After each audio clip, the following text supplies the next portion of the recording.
Alors, je vous fais une correction de la leçon que je vous ai donnée. Alors, ça s'appelle fonction linéaire. Donc, vous avez lu, donc on a bien une relation entre deux grandeurs. Donc, on a une grandeur qui s'appelle x et une grandeur qui s'appelle y et on dit qu'elles sont proportionnelles.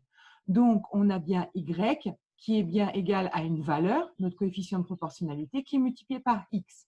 Donc là, vous avez le périmètre et pour avoir, si on vous donne un côté pour avoir le périmètre en entier, il faudra bien multiplier par 6. Donc 2 fois 6, ça fait bien 12. Ensuite, vous avez 3 fois 6, ça fait 18, etc. etc. D'accord?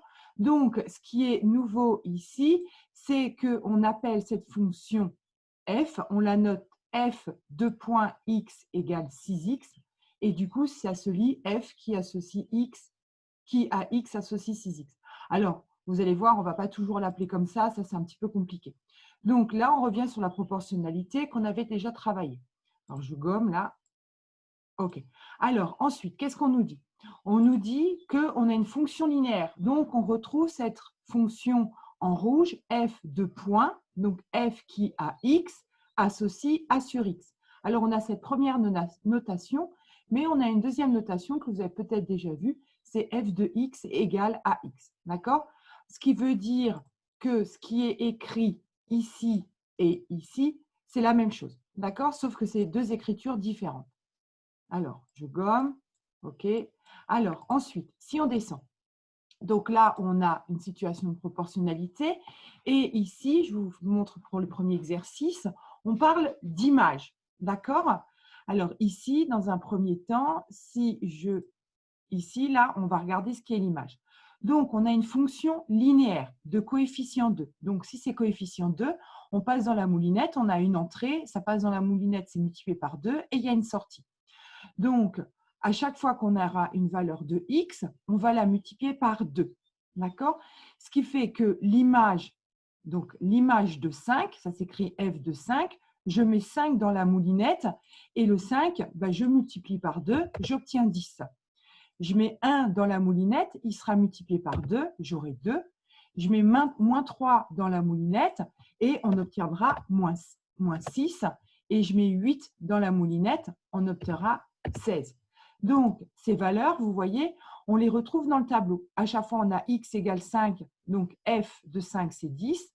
On a x égale moins 3, f de moins 3, ça fait moins 6. On a f de 1 avec x égale 1, ça fait f de x ou f de 1 égale 2, etc. Donc, c'est un tableau de proportionnalité et on nous dit que le coefficient de proportionnalité, du coup, c'est 2. D'accord? Je vous laisse noter ça rapidement. Hop, je gomme. Vous pouvez revenir après dessus, d'accord, pour que je puisse descendre. Donc ici, on a exactement la même chose, sauf qu'il y a plus de choses à écrire. Donc ici, on a un coefficient linéaire de 0,5. Alors, quand on multiplie par 0,5, n'oubliez pas, c'est comme si on divisait par 2. Donc ici, dans la moulinette, on va mettre 0,5. Donc ici, on va mettre 0,5. Alors, on ne met pas forcément toujours. Donc, c'est multiplier 0,5 multiplié par x. Donc, si je fais 5 fois 0,5 ou 5 divisé par 2, j'obtiens bien 2,5. Si je fais moins 3 multiplié par 0,5, ça fait moins 3 divisé par 2, ça me fait moins 1,5. Et si je fais 1 divisé par 0,5, 1 fois 0,5, ça fait 0,5. Pardon, j'étais un peu perdue. Donc ici, on a bien 0,5 et ici, on reporte les valeurs qui sont qu'on a notées, donc 2,5. Ici, vous mettrez moins 1,5 et 1. D'accord? Donc ça, c'est bon. Je fais juste un peu rapide, sinon la vidéo elle va durer 3 jours. Voilà. Alors, donc ici, c'est exactement la même chose. Donc, dans la moulinette, on va mettre le coefficient moins 3 et à chaque fois, le nombre 7 va être multiplié par moins 3. Le nombre moins 4 va être multiplié par moins 3. Donc, moins 4 fois moins 3, ça fait bien plus 12. Et donc, l'image, après, on vous demande l'image de 12. Donc, l'image de 12, ça va faire 12 fois moins 3, ça fera moins 36. Donc, ici, on a toujours un tableau de proportionnalité. Entre la première ligne et la deuxième ligne, on multipliera toutes les valeurs par moins 3. Donc, l'histoire de l'image, je vais vous expliquer assez rapidement. Donc, si maintenant je fais vite un petit graphique, parce que dans ce truc-là, ce qui est important, alors, comment je vais faire? Je vais faire comme ça. Alors là, je fais l'axe, OK. Bon, normalement, c'est vers le haut, hein. Il ne veut pas, alors, je vais juste le gommer et je vais le faire autrement. On va faire une petite flèche comme ça, OK. Et qu'est-ce qu'il y a? On a donc ici le 0. Voilà. Ici, on a l'axe des abscisses. Ici, on a l'axe des ordonnées. Et je vais avoir une fonction. Alors, vous verrez après dans la définition, mais la fonction linéaire, elle passe toujours par 0. Effectivement, si j'ai la valeur de x qui est égale à 0, a multiplié par x, quelle que soit la valeur de a, ça sera 0. Donc, mince, je croyais que j'avais un trait droit. Donc, je vais prendre un trait droit et je dessine une fonction qui est linéaire, vous voyez, elle passe bien par 0. Alors, elle se poursuit, hein, d'accord? Elle passe pas bien par 0 et ici, on a notre fonction. Et alors, ce qui est intéressant, c'est que si maintenant je prends la valeur de x ici, alors je ne sais pas quelle valeur c'est, on va dire peut-être c'est 4, on n'en sait rien. Donc, l'image de 4, donc ma fonction, elle va faire comme un miroir. Donc, l'image de 4, ça sera une valeur sur l'axe des ordonnées. D'accord? Donc, je vais avoir l'image. Donc, en rouge, et au niveau du marquage, en rouge, ça va comme ça. D'accord? Je pars de, par exemple, ici 7, et je fais 7 fois moins. Alors, du coup, ça ne m'arrange pas parce que du coup, ça va être négatif. Donc là, j'ai une valeur et ici, j'ai son image. Donc là, on va mettre ici valeur de x, d'accord? Et ici, c'est l'image de cette valeur de x par la fonction. OK? Donc là, c'est dans ce sens-là. Et le contraire, ça va être l'antécédent. Alors, je vais reprendre et je vais juste changer de couleur.